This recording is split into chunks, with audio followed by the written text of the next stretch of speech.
And now, ladies and gentlemen, it's time for the Ray Shasho Show, brought to you by the Publicity Works Agency.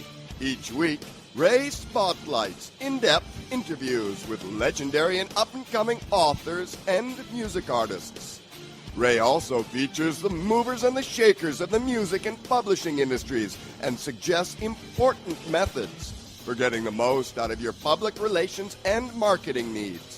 Please welcome music journalist, author, and entrepreneur, Ray Shasho. Hello, once again, everyone. I'm Ray Shasho, and welcome to the show, where we interview legendary and up-and-coming music artists and authors, brought to you by the Publicity Works Agency. Call us today at 941-877-1552, or email us at publicityworksagency.com. And remember, we shine only when we make you shine. The message has always been to stand for peace, love, and happiness. For legendary singer-songwriter Felix Cavaliere, making people feel good is primary to his illustrious 50-year career that includes Rock and Roll Hall of Fame, Songwriter Hall of Fame, Vocal Group Hall of Fame, and Grammy Hall of Fame. Few artists can claim they defined a generation. Felix Cavaliere continues to remind us to keep listening for the world's beauty. The classically trained pianist born in Pelham, New York, idolized Ray Charles, Marvin Gaye, and Sam Cooke. Felix Cavaliere embraced the Hammond Organ and pioneered a fresh rock and roll sound. Upon leaving Syracuse University to form the Escorts and become a backup musician for Joe Dee and the Starliters, and later Sadie Scott, who knew that his legendary next stop would be the beginning of an illustrious Hall of Fame career. Early in 1965, Felix formed the Young Rascals with Dino Danelli, Andy Brigatti, and Gene Cornish. That October, they caught the attention of promoter-managers Sir Sid Bernstein with their high-energy set at Long Island's elite club, Barged, signed to Atlantic Records, and now called the Rascals. The mega hit Good Lovin' struck number one in February of 1966. They followed suit with a string of hits like I've Been Lonely Too Long, Groovin', which became a number one hit in 67, How Can I Be Sure, A Girl Like You, A Beautiful Morning, and People Gotta Be Free, also number one in 68. The Rascals are considered the best blue-eyed soul group to come out of the 60s, as well as one of the groups with the most record sales. By the early 70s, the Rascals experimented with more jazz-influenced sound and moved to Columbia Records. The Rascals disbanded in 72. Felix Cavaliere's solo career thrived during this decade. He released his self-titled debut album with Todd Rundgren at the producer helm.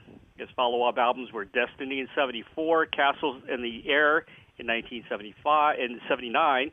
Castles in the Air produced another top 40 hit, Only a Heart Sees, which reached number 2. Dreams in Motion in 94.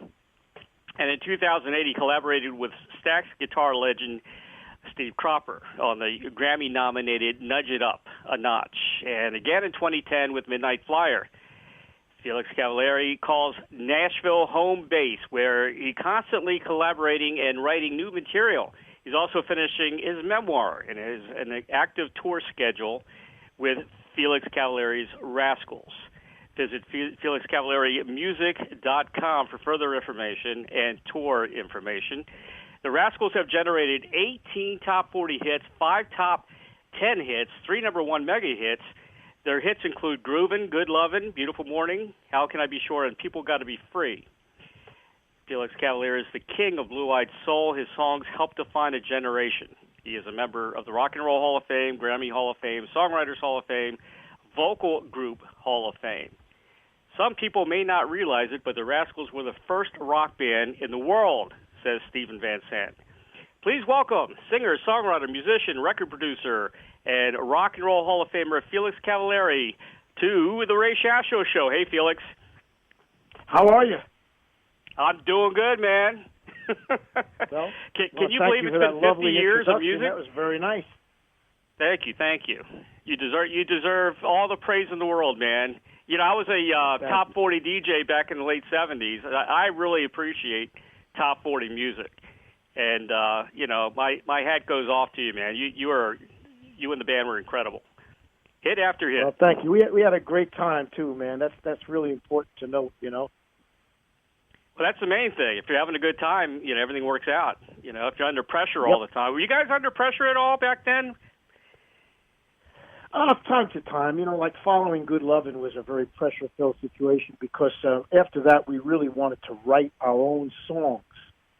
And, everybody else was doing it. Beatles were doing it. Stones were doing it. Spoonful were doing it. But that's when the pressure really started is, trying to come up with, winning songs. Yeah, I know there was a lot of pressure back in the '60s, to generate hits. I talked to Tommy James, and of course, his story with the mafia and all that stuff. So I do. He's a good friend.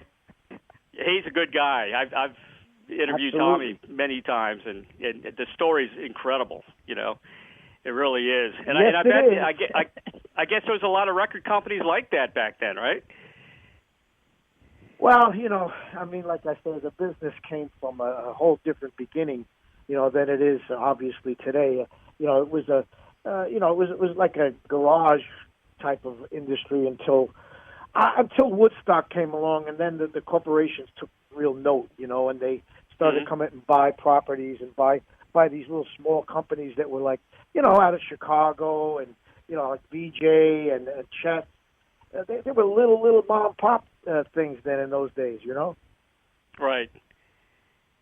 Yeah, I guess that's how Elvis started with, I'm Sun. losing it now. Yeah. Sun. He Sun Records, right. Little mom and pop, and then the big boys came in and took them away. RCA. Yep. RCA. Good story there. I can't believe you're celebrating 50 years. There's a lot of milestones going on now in the rock world. 50 years. Well, that makes two of us. That's a long time. And, the whole thing is that it really doesn't feel like that, thank God, because of the fact that, our music's still alive, which, that to me is really, like, amazing, Who would have ever believed that, But your music is featured everywhere, which is awesome, movies, television, commercials, it lives on forever, which is awesome. Well, basically what happened is in the I think it was in the 70s that movie came out that slips my mind right now that reinvented, or was it 80s? It reinvented all of the older songs and became like a real marketing tool, Right. And other than that, it must have been 80 because the disco world kind of shut everything off for a while, Yeah, it did. You had a hit, though. I guess it was in the 80s, right? And it was Only a Lonely Heart Sees. Yeah, I was on Epic Right. Records, and they asked me to do an adult contemporary album because they thought adult contemporary was going to be a big thing, which it was, and it became, and that did very well. Did you ever think about going the disco route? The Bee Gees were very successful at it. You being from New York, it would have been probably very easy for you. Well, I don't dance too well, so it would have been a little difficult for me, but... Yeah, either you kind of sell out a little bit or you don't. I talked to Dennis LeCourrier from Dr. Hook, and after Cover the Rolling Stone, they were broke. So they had to do something, and that's why they got into the disco type thing to make some money. And he's another good guy. Yeah. Well, like the Survivors, man. Like we've been around a long time, and it's I think seriously, it's like any other industry. If a product comes out, you don't you merge up with the times, you're going to fall behind. There's just a certain amount of the audience that dislikes when you change too much. Right. But unfortunately, radio thinks the same way now, mainstream radio, and they won't change at all. They play the same old crap over and over again, which is ridiculous. Well, that's the way it is. Like I say, that's the corporate rock idea that has come up over the years, but that's why we have so much now. I mean, seriously, the good and the bad about Spotify and those things. The good is that our entire record collection is available right on our phone. That's True. Amazing to me, and it always will be. I still miss the old days, man. Going down to the record store and buying records. Well, yeah, special. but like I say, like it's pretty amazing to just turn on your phone and listen to anything just about that was ever recorded. If you think about that's an amazing thing. Well, YouTube is my favorite. I mean, you just punch in and you got a video. Absolutely. Absolutely. Are you making any money on YouTube when people play your music, or that doesn't happen? Well, the word money has either a capital M or a small m, and for the most part, it's a small m with most of these streaming services, But again, you got to realize that's 50 years of music that's, after us, and like you got to get in line for that. But yeah, you make something. But not to bore you, but the legislation is being worked on daily, constantly by our ASCAP and BMIs, and we got to get the congressmen to change the rules a little bit. Yeah, they have to, because a lot of musicians are really getting ripped off. I feel sorry for a lot of them. It's a different world now, and like the intellectual property discussion is international now. So we have a problem, and it can be fixed if people would pay attention to it. But most people don't even know what it means. Yeah. Where were your parents from? Well, we grew up. They grew up in New York City and in the Bronx. Right. Their family came from overseas, from Italy, and then I grew up right? in a very nice place. Yes, that my parents wanted to bring their children up because of the education that was there, called Pelham, Pelham, New York. And the good part of that is that I was able to hear the very beginning of Alan Freed's rock and roll in New York City. Yep. Did they come through Ellis Island? Did they immigrate from Italy? Probably their parents did, but not them. No, they were second generation. Yeah. Yeah, my grandparents came in through Ellis Island, and they settled in Brooklyn, New York. Yep. So, yep. Interesting stories, that's for sure. Exactly. Man, I see you on TV all the time now, from the Time Life Presents the 60s. That's one way. Yeah, that came up really out of the blue, and we did it. I did it, and it was really fun. And there's a purpose behind it. I mean, that album's a pretty good album. If anybody likes it, is a good album. Some of the old goodies. It's a really good album. It's a very good album. Everybody should get that. You got all the great stuff from the '60s all on one CD, which is awesome. Correct. Many artists say that you were their influence, and so who were some of your influences back in very early days? Well, as I say, being from the East Coast there, where Alan Freed brought what we now know as rock and roll, I was able to hear some phenomenal piano players such as Fats Domino, Jerry Lee Lewis, and, of course, Ray Charles. I was able to hear some fantastic singers such as the Flamingos, the Moonglows, the Penguins. I was able to hear just magic lyrics from Chuck Berry, and I heard all of these people, and as a young guy who was a classical pianist, supposedly, it just really just took me over. So you must have liked doo-wop as well, right? Coming from New York. I liked it all. I mean, like I say, that was when it was on the radio, and I was very fortunate to live in that area to hear all of this. And I mean, I just can't emphasize the magnificent voices that were around then. Magnificent. I had Mark Stein on the show recently, from Vanilla Fudge, which is one of the bands that, looked up to you guys. And, of course, the Vagrants, Leslie West band. That's mentioned a lot. Another sound came from Detroit with the Blue-Eyed Soul, Mitch Ryder, from the Detroit influence as well. Yeah. So was there any rival there between the New York and Detroit soul, rock soul influence? We never really felt that. The stage was so full of Englishmen that we kind of welcomed the Americans. you know? Yeah, that's true. And, one band that I always hear the Rascals in is Peter Wolf and Jay Giles. I mean, yeah. big time. And, of course, Bruce Springsteen. There's a lot of influence there with Bruce Springsteen. Well, that's really what it really boils down to, is people admiring other people and kind of like doing their songs live, and then from that, their style emerges, and then they become what they are, which is really what I did. What we did is the same thing. We played other people's songs until we had our own identity. Well, when you formed the new Rascals, you had a local guy from Tampa there, from the tropics. It was Charlie Souza, right?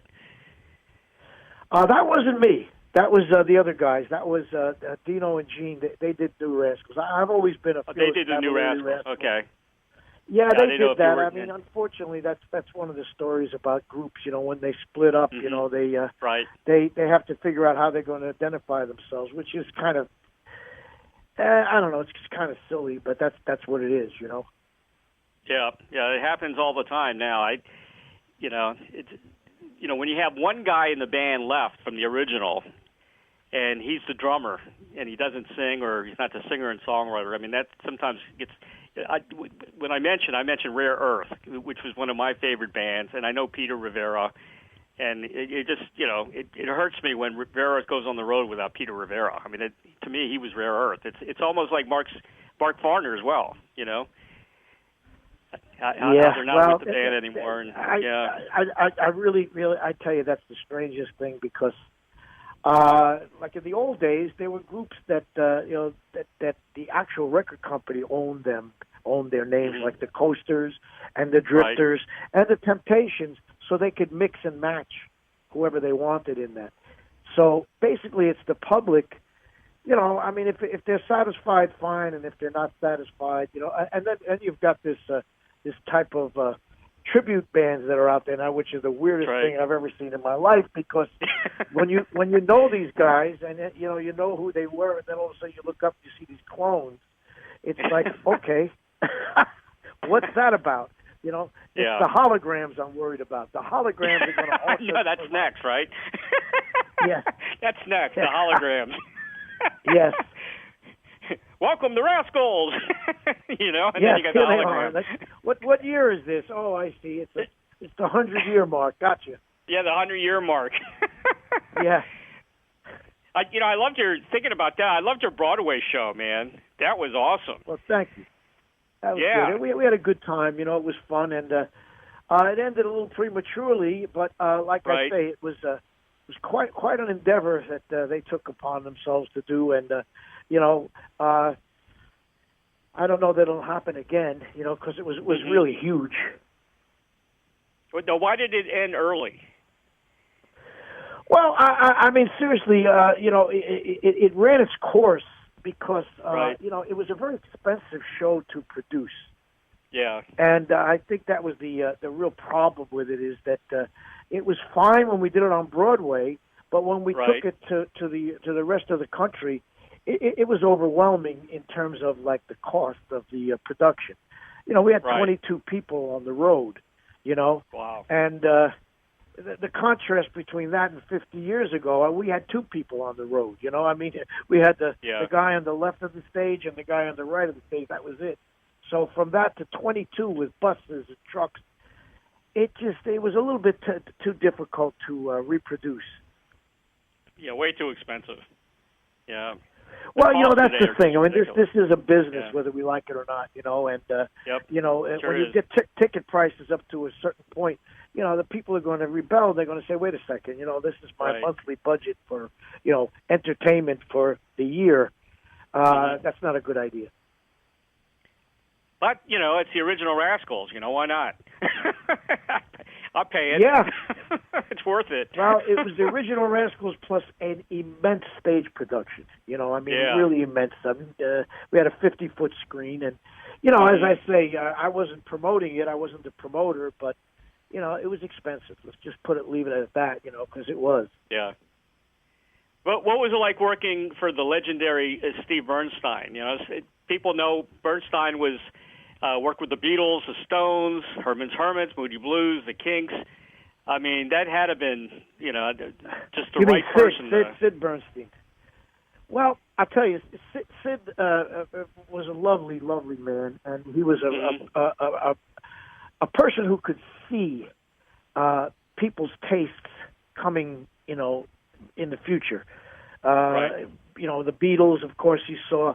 He also saw Bobby Fischer's chess, tournament there being a big event. He also saw, believe it or not, a karate in New York City, a taekwondo. He brought that to Madison Square. He could see things that were going to become interesting to the public. So it was really fun working with him because not many people have that type of foresight, Now, he became your manager, right? The band's manager as well? Or? Absolutely. He became our manager and a friend, and it was really interesting because through his contacts from years in the business, he was able to procure a record deal for us very soon. We had a record deal within 6 months of our inception as a group. We started in, I think, February. We had a record deal by September. So that was really, really amazing. That's unheard of. That's unbelievable. Yeah, I talked to Tommy Rowe. And, he tried to get the Beatles signed originally, and they refused him. They kind of laughed at the album when he played it for them. And so it goes to show you. Well, there's a lot of stories like that in our industry of people who have rejected monster talent, Just goes to show you, no one really knows, but the public. The public really makes the determination. If they like definitely. Something, that's it. Definitely. They need to let the public decide more than, corporate America and attorneys and that's it. Stuff. That's the way it is. Now, of course, you can always, publicize the living daylights out of it, and perhaps you can really twist people's brains like that. But there's nothing like a hit that jumps right off the track, Right. You mentioned in a past interview that being named to the Songwriters Hall of Fame was a very special treat to you. Well, yeah. First of all, it's there's not that many Hall of Fame songwriters. It's a different entity in that there's no television attached to it. It's a private event. There's also no building that's the Songwriters Hall of Fame. So when that actually happened, that was really quite a treat. I really enjoyed that one. Yeah, I always come to mind, when I think of songwriters, for some reason I always think of Carole King, and that whole era of, all those great songs that was produced in that building back in the day. Well, it also goes back way, way before that with Cole Porter and George Gershwin. Like these monster, Johnny Mercer, Hal David, Burt Bacharach. I mean, there's a really elite group there. And, not to belittle the whole Rock and Roll Hall of Fame or all of that, but, it meant a lot to me, that's for sure. They treated us royally. They still treat us royally at that Songwriters Hall of Fame. I was watching, Ed Sullivan is back, on reruns. I was watching, you guys have been on Ed Sullivan many times. I was watching Harry James the other day doing a Herb Alpert song. What talent back then those big band sounds had, man. It was incredible. I mean, think about it. It was incredible is the right word. The people who put their $10 or $5 into a ticket in those days, they really, really got their money's worth.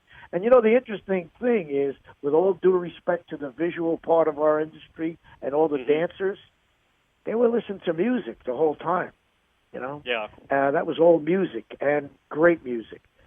Great. So times change. The mediums have changed, the media's changed, and it's like a different world out there. Now you go up there, and if you can't dance, or you don't have dancers, and you don't have lights and all that kind of stuff, then you must not be pretty good. You must not be very good, Yeah, I know. It's all visual now, you know. I saw Frank Sinatra, believe it or not, 5 times in concert, and the most incredible cool. band I've ever seen in my life. Did you meet Frank? Oh, yeah. Yeah, I figured from seeing, no, the New I Jersey didn't. thing. I met his son. And I met his daughters, but, I missed Right. Frank. I mean, you talk about a guy 50 years. I mean, his music is still, every Italian restaurant I go into is playing Frank Sinatra. I love it. Yeah, me too. I was a big fan of Sinatra.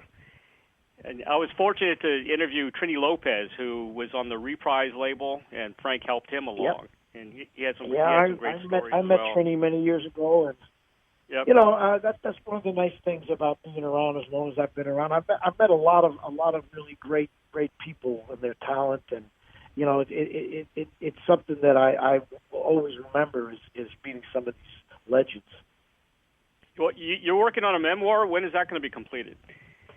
Well, we're done now. We're out now into the publishing world and getting ready to go out to print. Right. It's been about 2 years in the making, so hopefully, Oh, wow. hopefully we get it out there soon. Well, there's some great stories in that book, man. Well, that's one of the Definitely. things that people really like. They like the stories, about the, Yep. some of the guys you meet and some of the people you meet and some of the incidents that happen. I tried to stay away from some of the breakup stories because I don't really think anybody cares about that. Yeah, the drama. Unfortunately, there's a lot of people that want to hear the drama, Right. Yeah. So we've got a You little and drama in there, too, then, just for them. You and Gene were recently on Cousin Brucey's program, right, on Sirius XM?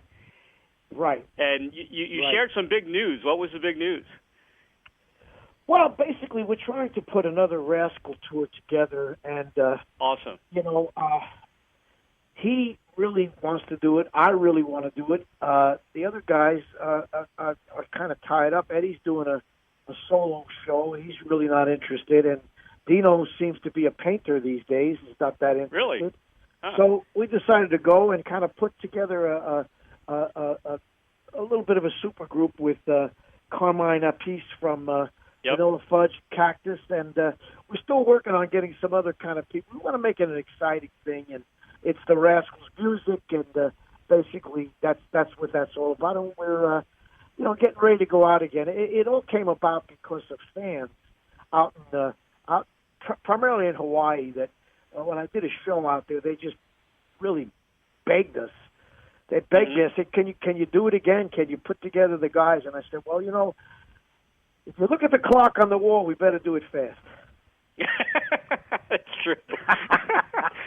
Unfortunately, it is true. Yeah, you got to get out there and do it while you can still do it, because it's one thing to just go up there and, not be whole, You want to be able to, produce your sound very close to what it sounded like when you were 11 years old, Yeah, exactly. It's not easy to travel the way you guys do either, and especially I can imagine the way as you get older, it can't be as easy, Well, I mean, there's no question about it. I mean, it's not so much the age; it's the TSA and the restrictions and all that stuff. That's why a lot of the musicians say these days they don't get paid to play; they get paid to travel. Yeah, exactly.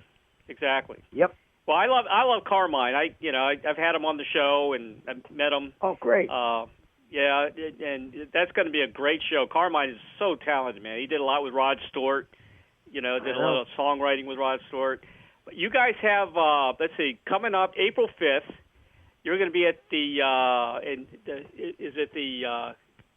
Coeur d'Alene or something like that? Coeur d'Alene, out in Idaho, yes. Out in Idaho, right. And then you'll be Beautiful in Idaho, June 9th. Yes. These are some, confirmed dates, I guess.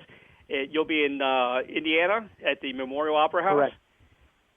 Yeah, I think the tour starts with the Rascals in probably July for the most part. I think there's a couple of other shows in there, but they can get that on my website. Actually, this website is going to be called therascalstour.com. Okay, great.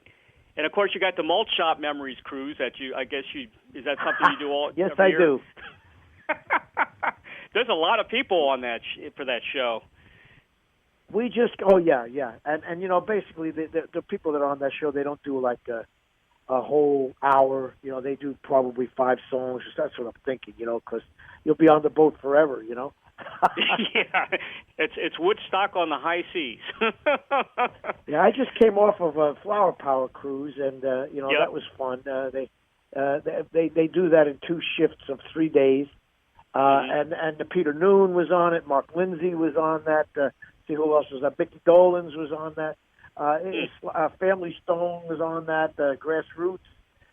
You know, and then we get off, and then the next batch comes on, and the people just love it. I've yet to be on that one of those cruises yet, and I need a book. Those things get sold out so quickly, you know. A year you got to make ago. reservations. Yeah, exactly. It's an interesting thing, and you know, like if you've got a couple of days that you can spend, you know, like just doing, you know, nothing but listening, and you know, like watching people go backwards to when they were kids, and you know, relive those days. It's a lot of fun. You know, music makes life easy, you know, to live.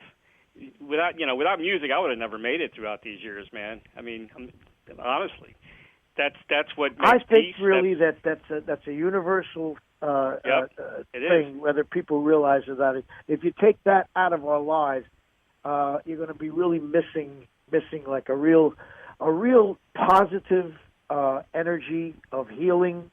And as I say, you know, I heard in the introduction the peace, love, and happiness, which is what our generation stood for, or tried to stand for anyway.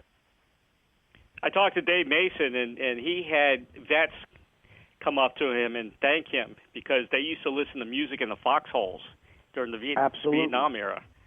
You know, so many stories like that. That's something that you know, I really hold proud because of the fact that most of us we're really not qualified to go over there and do that. So we did our share by, you know, entertaining the troops and playing and kind of making them feel a little bit more at home.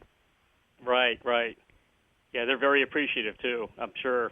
Absolutely. So are we of them, by the way. I say that every night in my shows. Any Vietnam vets out here, thank you. Yep. You know, my dad, I take care of my dad.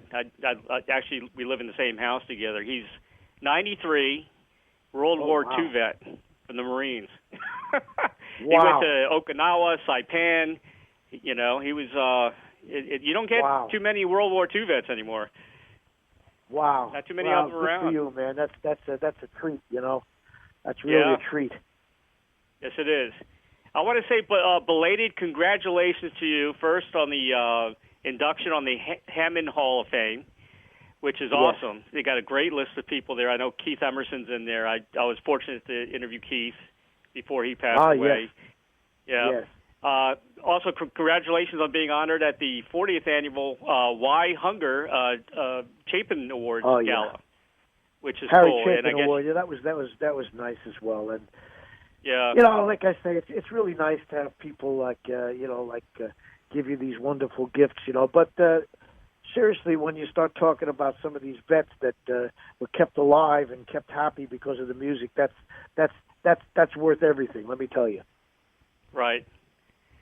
And I saw the YouTube video you and Billy Joel performing together, which was incredible. Sure, yeah. The audience went nuts, man. Yeah, that's he's going on his 57th show, sold out at Madison Square Garden soon, which is incredible. Wow, really? 57, yeah. That is incredible. I saw there's you guys were on so many television shows back in the day. Oh, yeah. But there's one in particular that I was shocked about. It was the Tonight Show, but Joe Garagiola was replacing Carson. I think it was November '69, and you guys were on it. But I think Janis Joplin, Phil Spector, and Santana were on the show. Do you remember that? I do remember that. Oh my goodness!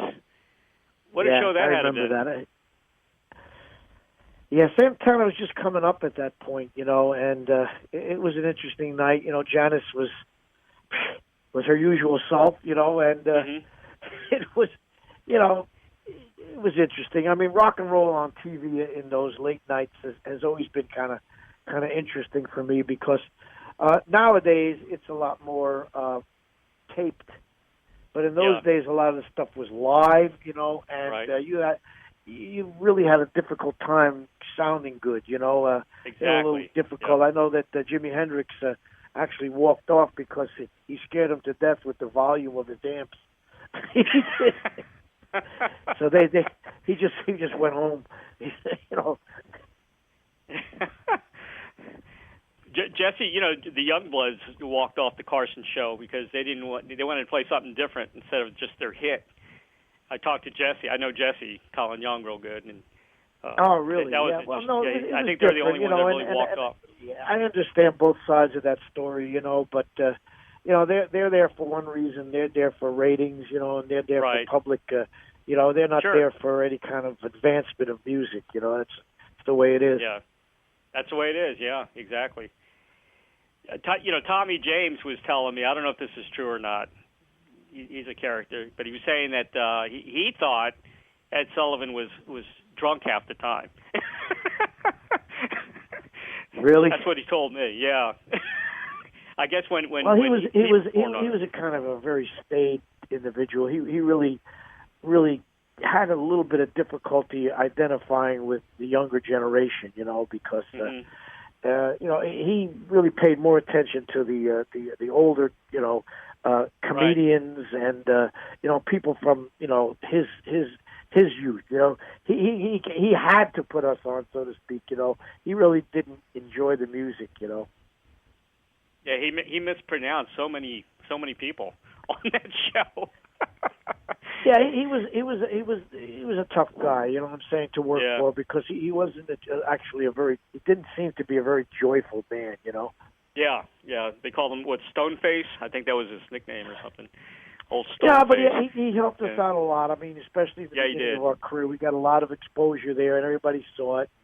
You know, I hate to talk about people when they're not around here, but you know, he was a different kind of guy. Oh, I mean, thank God for him. All the music he brought, you know, to America, and the Beatles. Absolutely. Elvis, the Beatles, you know. I mean, Stones, I remember they were on there, Controversy, and, you know, it was part of our youth, there's no question. Sure, and it's pretty cool that it's a syndication now. It's on. I mean, it's on again on repeats, which is pretty cool. Yeah. I've been watching it a lot. You guys were actually invited to Woodstock. I got to get back to work here, man. I'm in the studio right now. We're pounding. Oh, you're in the studio. Okay, cool.